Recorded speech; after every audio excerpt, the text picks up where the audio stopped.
ndakeka niko bateye barabeshya Kisekedi arabeshya n'abantu bose barabeshya nuko bakika abantu bose arabaginga hari ariko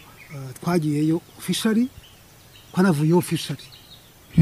twariyo bizwi twagize amanama menshi twagendaga no kwibari ya etat major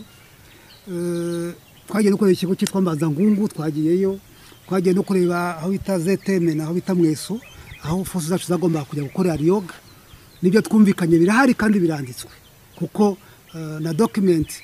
isaba budget yogira ngo ibyo twumvikanye bikorwe irahari yasinywe na minister wa interior w'icyo gihe wita Gakonde irahari so siribaza rero ko hari aho babihakanira nyuma rero yo kubaho ibyo twumvikanye ko tugomba kugenga forces z'operating no Kivu Sud Kivu yatsara umutekano wacu bene wacu bataye nyuma yaho tukazamufasha guhangana na kabiri itakora igikwazo afite tuyakorera ikigo cyitwa Mbazangungu kugira ngo tuzashyire brigade yacu ivanze nabe abo yitabe kugira ngo yizere ko afite umutekano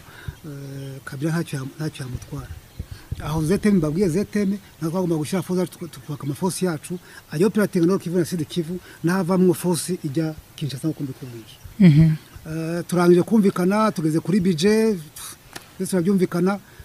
tuzane mariste yacu ariko turabakongomani urumva abantu badusama mariste bareko turabakongomani twari kumwe nabo kuva 12 ariko uwo munsi bavuze tuzane ngo mariste bareko turabakongomani mariste turayazana Liti zaski bacu turazizana basanga bari muri FRDC 99% ba muri FRDC n'amafaranga yabo barasohoka nabamwe babaye promoted muri FRDC kandi badahari dufite twebwe nk'umusirikare dufite ni lieutenant hari tugasanga ni major